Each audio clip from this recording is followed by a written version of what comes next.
Hai teman-teman, hari ini saya mau ngobrol lagi tentang bola ya. Kali ini mau membicarakan tentang eh, orang-orang yang di belakang layar gitu ya. Satu jabatan yang mungkin banyak kurang kurang melihat atau kurang diapresiasi gitu ya. Jabatan ini di klub bola itu mungkin teman-teman kenal Director of Football atau Technical Director gitu ya. Saya dapat ide mau membicarakan hal ini karena teman saya yang penggemar MU itu kan rumornya kan MU digadang-gadang mau mendatangkan Ten Hag gitu ya. Yang saya bilang Ten Hag itu kalau nggak ada support sistemnya di MU dia nggak akan sukses gitu kan. Kenapa? Karena saya lihat Ten Hag itu hanya sepertiga dari tim yang membuat Ajax sukses gitu kan. Saya bilang sepertiga kenapa?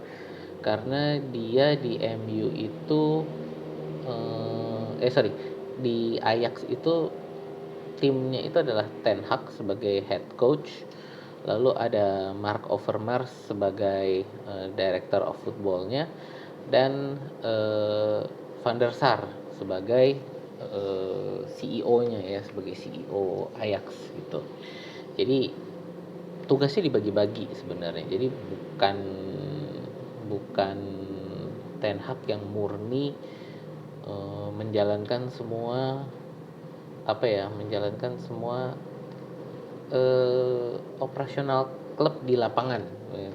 Ya kita tahu lah untuk klub sepak bola modern kan ada urusan bisnisnya ya. Tapi saya ngomong yang untuk urusan perolahragaannya, urusan di lapangannya gitu ya. Jadi bukan pelatih melulu gitu yang mengurus itu semua gitu ya.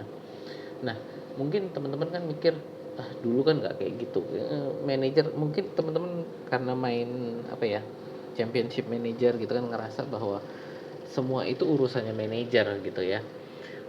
Tapi enggak. Jadi bahkan dari sejak zamannya Arsene Wenger dan Sir Alex Ferguson gitu ya, mereka juga punya orang-orang di belakang layar ini. Kalau di Manchester United itu kalau nggak salah dulu ada David Gill, sedang kalau di Arsenal itu ada David Dean.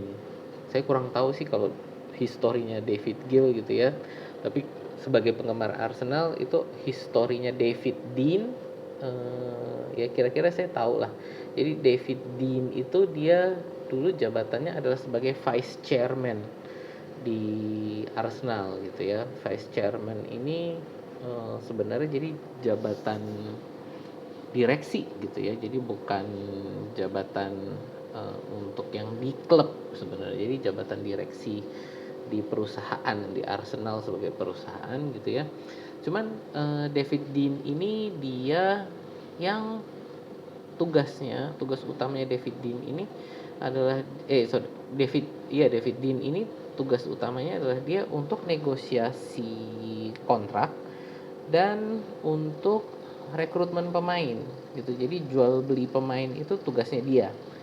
Jual beli pemain, dan ketika pemain masuk itu dia untuk negosiasi kontrak itu tugasnya dia.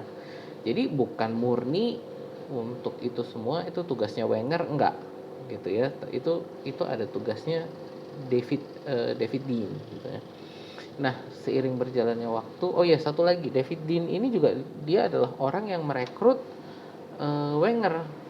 Sewaktu Wenger ini masih menjadi pelatih yang belum punya nama lah ya di Eropa gitu. Jadi dia masih pelatih di Liga Jepang. Nah, David Dean ini yang merekrut Wenger gitu kan. Nah, seiring berjalannya waktu di 2007 gitu kan ya, dengan take overnya Arsenal ini diambil oleh kepemilikannya oleh keluarga Kroenke gitu ya. Waktu itu belum sebagai pemilik penuh ya keluarga Kroenke ini, dia hanya sebagai pemegang saham mayoritas gitu ya. Nah, David Dean ini didepak gitu ya, didepak oleh keluarga Kroenke. Nah, disitulah baru Wenger dia eh, sebagai ini tunggal, dia jadi single player, jadi semuanya tadi tugas-tugasnya Dean tadi ya untuk nego pemain, jual beli pemain gitu ya, itu semua jatuh ke Wenger. Nah saat itulah mulai 2007 itu yang saya lihat itu adalah mulai tren Arsenal itu mulai menurun gitu kan, prestasinya mulai menurun. Kenapa?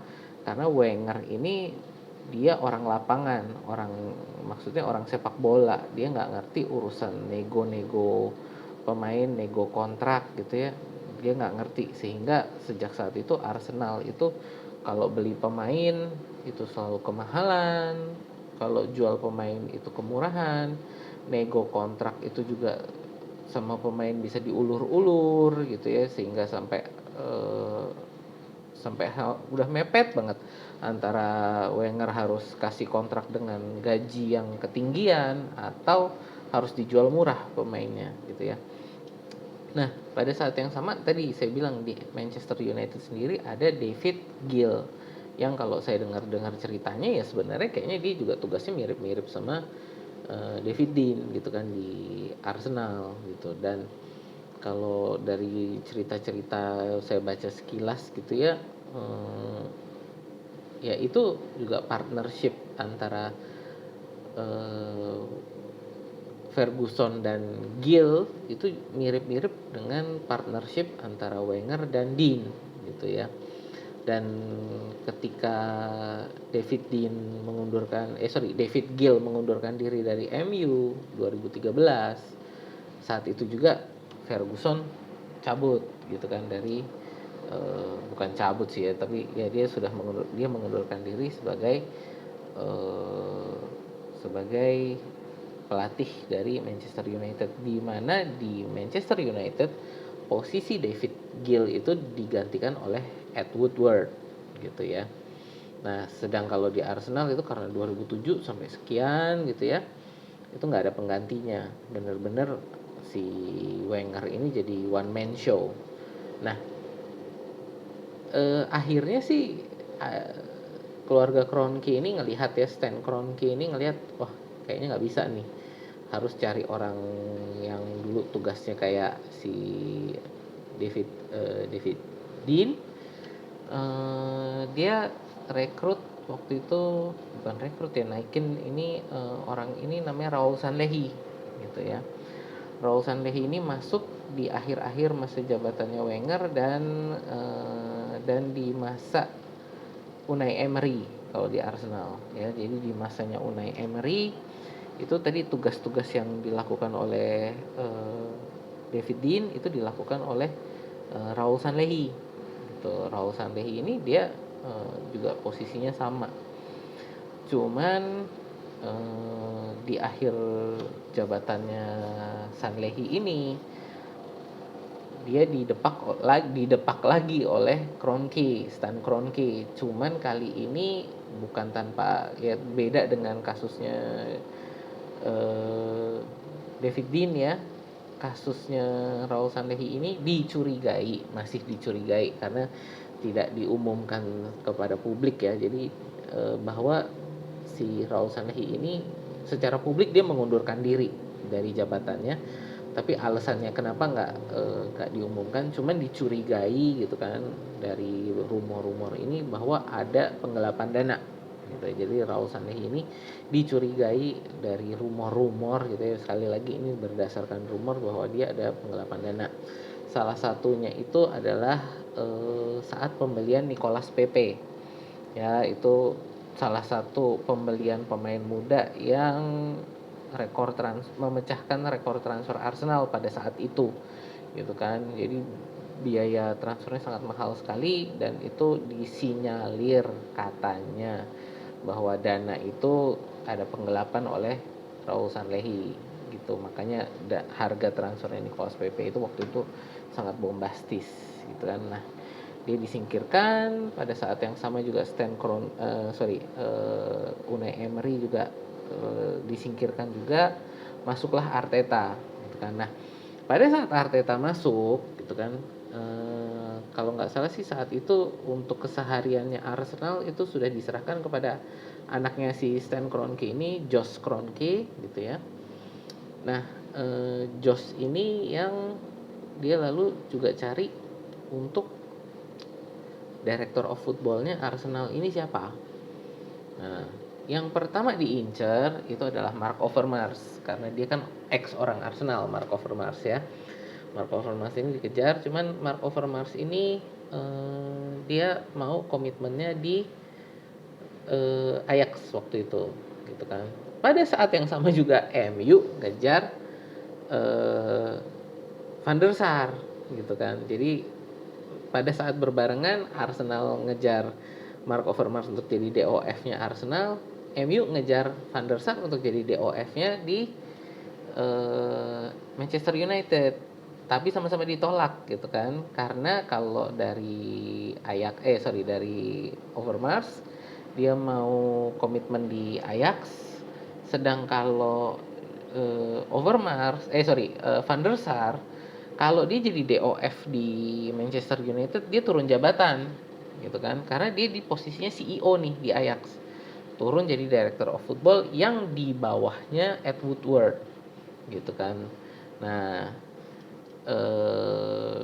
dari situ ya nggak maulah dia turun jabatan gitu kan. Jadi akhirnya Arsenal memilih Edu ya. Edu waktu itu dia punya jabatan, dia di apa ya, kayak di badan badan sepak bolanya Amerika Selatan lah gitu ya. Itu ditariklah Edu sebagai Director of Footballnya Arsenal. Waktu itu dia masih di Brazil gitu kan, dia masih ada dengan FA-nya Brazil lah, dia masih jabatannya di FA-nya Brazil gitu. Ditarik setelah kalau nggak salah waktu itu Piala Amerika Selatan ya. Begitu Piala Amerika Selatan itu selesai, dia baru mau untuk jadi Director of Footballnya Arsenal. Sedang di MU sejak Van der Sar itu menolak, nggak ada Director of Football, semua itu dipegang langsung oleh Ed Woodward yang kita tahu amburadul banget kan itu akibatnya di Manchester United gitu loh. Nah itulah makanya kalau saya lihat Edu ini perannya juga penting sekali nih di Arsenal gitu ya. Jadi dia yang scouting pemain, dia yang tadi untuk jual beli pemain, itu dia yang nego ke klub, yang ke klub pemilik pemainnya gitu kan, atau nego ke klub yang mau beli pemain Arsenal gitu. Jadi negosiasi jual beli pemain itu dilakukan oleh dia, juga untuk negosiasi kontrak pemain. Dan Josh Kroenke ini dia sebagai CEO-nya Arsenal ya, itu jadi dia yang mengawasi gitu. Nah ini jadi makanya bukan CEO ya, vice chairman lah. Josh Kroenke itu vice chairman di Arsenal. Jadi kalau di Ajax ada tadi Van der Sar, Overmars dan Ten Hag, Arsenal membangun sistem yang sama dengan dia ada Josh Kroenke, Edu dan Arteta gitu ya. Jadi itu adalah struktur kalau menurut saya klub sepak bola modern. Makanya ketika teman saya tadi bilang kan, oh nanti Ten Hag nih yang datang sebagai pelatih, saya bilang percuma kalau MU nggak punya Director of Football, karena Ten Hag di Ajax itu ada Overmars, di MU ada siapa gitu kan. Nah Overmars sendiri juga di Ajax itu kan kalau nggak salah sekitar 2 mingguan yang lalu gitu ya, pada saat saya rekaman ini ya, itu dia terkena kasus skandal pelecehan seksual gitu kan, sehingga dia juga mengundurkan diri dari Ajax gitu kan. Dan itu yang membuka Ten Hag itu untuk pindah klub, karena tadinya Ten Hag itu dia nggak mau pindah klub kecuali Overmars ikut Jadi dia hanya mau pindah ke klub di mana ada Overmars gitu. Jadi dia nggak akan mau kemana-mana kalau Overmars nggak ikut. Nah, dengan Overmars itu sekarang ada kasus dan kayaknya udah dipolisiin sih ya, yaitu membuka Ten Hag ini untuk pindah gitu kan. Tapi ya tadi balik lagi, Ten Hag ini hanya sepertiga dari kesuksesan Ajax itu, dia hanya sepertiga. Nah, apakah dia sebagai coach yang bagus? Menurut saya sih mungkin juga coach yang bagus gitu kan. Tapi bahwa kalau MU sekarang menurut saya yang dibutuhkan oleh MU ini bukan hanya coach. Yang dibutuhkan MU ini sekarang juga salah satunya director of football. Kenapa? Karena kasusnya sekarang MU itu kan, saya selalu ngomong di video-video saya yang kemarin, MU itu kalau rekrut pemain itu adalah berdasarkan kemampuan mereka untuk jual beli kaos gitu kan. Salah satu yang saat ini Ronaldo gitu kan. Ronaldo itu dia kan pengikut Instagramnya, sosial medianya kan kencang banget. MU itu udah masukin iklan di sosial medianya Ronaldo itu, saya kalau nggak salah udah hitungannya berapa puluh juta pound sterling untuk membayar Ronaldo ngiklanin merchandise-nya MU gitu. Jadi, nah itu yang makanya saya bilang bahwa MU itu sekarang beli pemain itu bukan kemampuan pemain tersebut untuk menambah menambah itu tim, menambah kekuatan tim, tapi untuk menambah kekuatan jualan merchandise gitu. Nah, itu makanya menurut saya bahwa MU saat ini butuh DOF. Nah, ini makanya tadi orang di belakang layar yang sering kali nggak dilihat gitu kan. Makanya kalau kayak sekarang gitu kan, wah kayak siapa, Odegaard, terus Martinelli, Tomiyasu, siapa lagi, itu banyak orang ngelihatnya kan bahwa wah ini kehebatannya Arteta.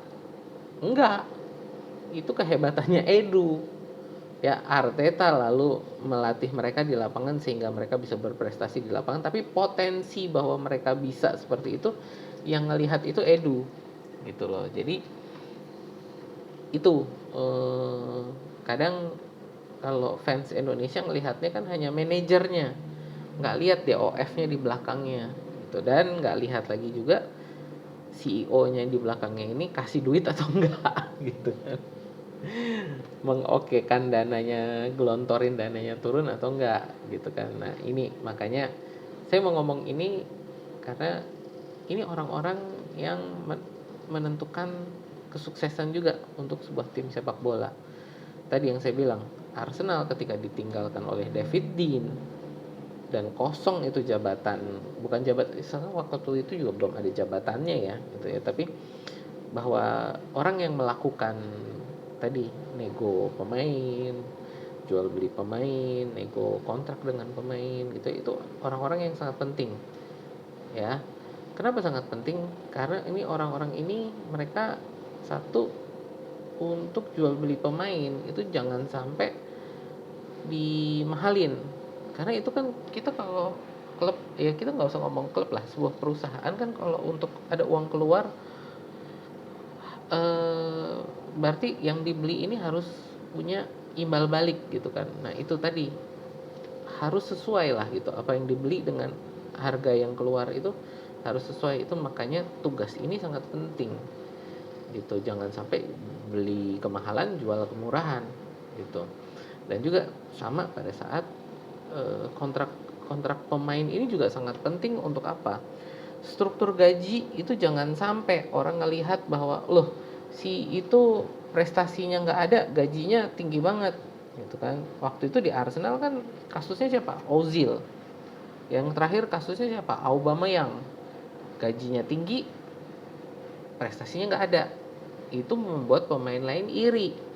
Lah si itu gajinya segitu nggak ada ngapa-ngapain, gue di lapangan lebih memberi impact, kok gaji gue cuma segini. Itu ngerusak juga, sehingga terus akhirnya pemain lebih memilih hengkang keluar dari klub gitu kan. Nah itu sekarang kan di MU juga seperti itu, struktur gajinya nggak karuan. Ronaldo ya ini baru kemarin tuh apa namanya cetak gol, tapi kan sebelum itu ketika dia paceklik gol itu juga udah pada ribut gitu kan. Sekarang nih MU ini dramanya banyak banget lah, lebih kayak telenovela daripada klub sepak bola.